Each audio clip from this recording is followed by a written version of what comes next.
In case you've been thinking about using the OctaFx Copytrading platform to make money from Forex via copy trading, stop, don't do that just yet. In this video, I'm going to show you some of the problems with the platform, and I will also show you some of the mistakes that people make when they try to use the copy trading platform so you can avoid them. Now, this is not to say that OctaFx is bad or any such thing like that. No, I actually think that they are a reputable company, but I think that there are still some things in the system that needs to be fixed in order for people to be able to maximize and get the best experience from using any service, especially the copy trading service on that platform. So let's get right into it.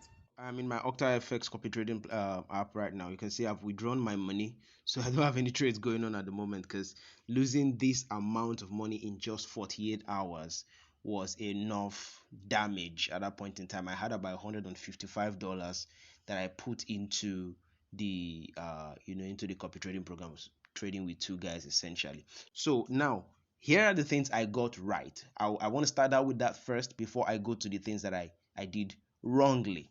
Now, the problem with the OctaFX platform is not with the company itself. These guys mean business. Their customer service is on point. Their apps are super smooth. Their withdrawal, their deposit is so fast.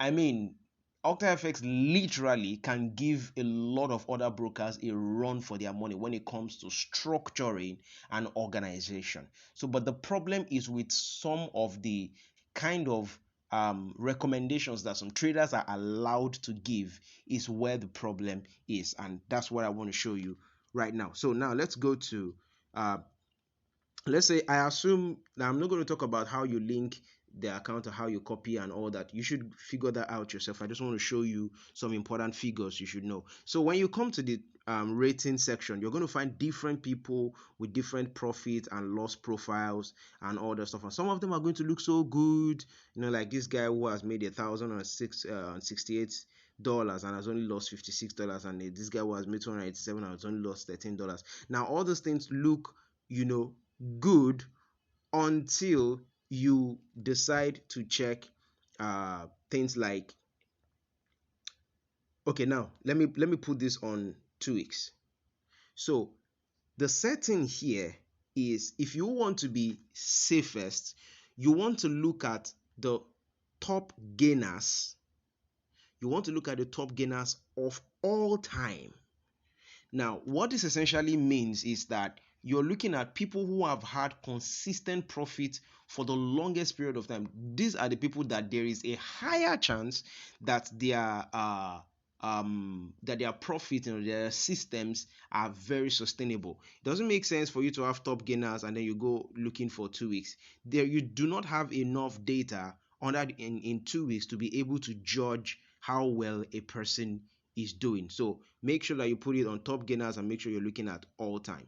Now that's number one. Secondly, you also want to look at their, even though this is not always very correct, but you also want to look at their risk levels. If it's reading a level 6, you should tread a little bit carefully. That means that you want to ideally go with somebody whose their risk is on maybe level 1 or level 2 on all that.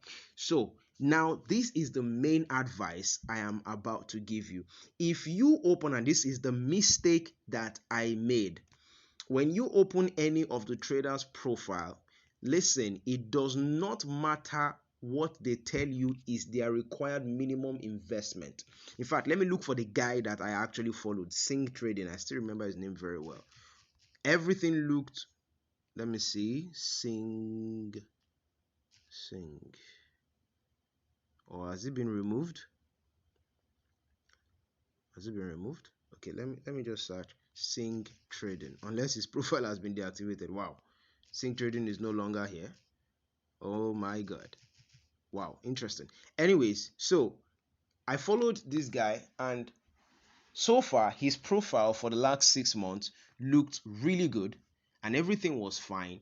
The only thing he said was that you should copy the account with a minimum of $100. That was my mistake. This guy had $556 as his equity. So the rule is this: no matter what they say their minimum investment is, ignore it. If you look at the equity of the person that you want to copy and their balance is reading something different, If you cannot make up to that balance, do not copy that trade. The mistake I made was this guy said the minimum investment was $100.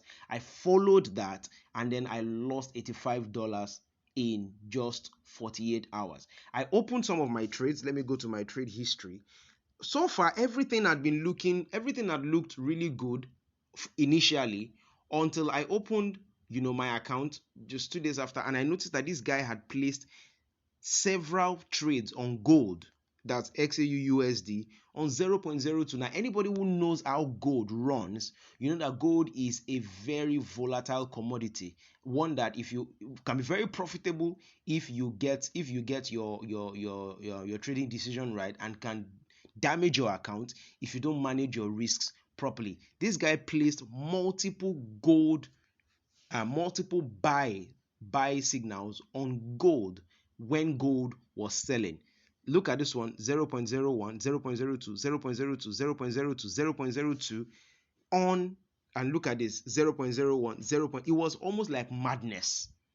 I can't still account for what made him take this decision. Maybe he was so sure, and even if you're so damn sure that the market is going to go in a particular direction, you do not own the market. You're not supposed to go in a direction that will completely damage, or that if the market reverses against you, you'll end up blaming yourself.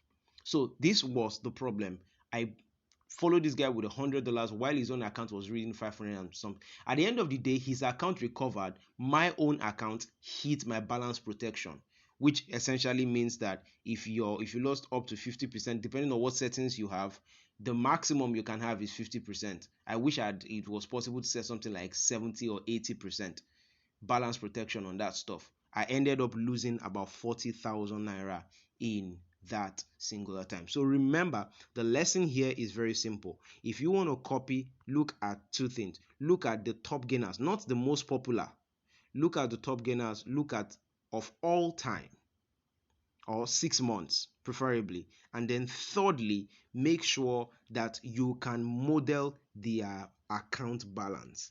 If you cannot have their account balance, no matter what they tell you is their minimum investment, do not copy that trade. So that is that. If you ignore that, you might get burnt, because when these people issue trades, they are going to issue the trade. Why this was so painful was this guy said it, as if because he was saying something like account protection is a priority. He makes sure that he doesn't place trades that will expose the stuff to risks and all that stuff and everything. And at the end of the day, well, he ended up doing the exact opposite of what he said he was not going to do. Irrational trades like this in multiple places, like 5 or 6 different places for gold. So that's that. I hope that this helps you very well in making your decisions about OctaFx. So I'm not here to say OctaFx is a scam. I do not believe that a company could have been in existence for 7 years if they were not doing something right. But tread carefully. All right, that's that. Thank you very much. Cheers, and thanks for watching. Right, so the lesson is very simple. Do not follow a trader whose capital you cannot mirror. If you cannot get up to the capital that trader is trading with, no matter what their performance looks like, no matter how good the performance is, do not follow them. So if this video helped you, like the video, share, and also leave some comments below. If you have any questions, you can also drop them below. From time to time, I make content that has to do with either Forex or online marketing or online business, and I bring value every time. All right, cheers. See you in the next video.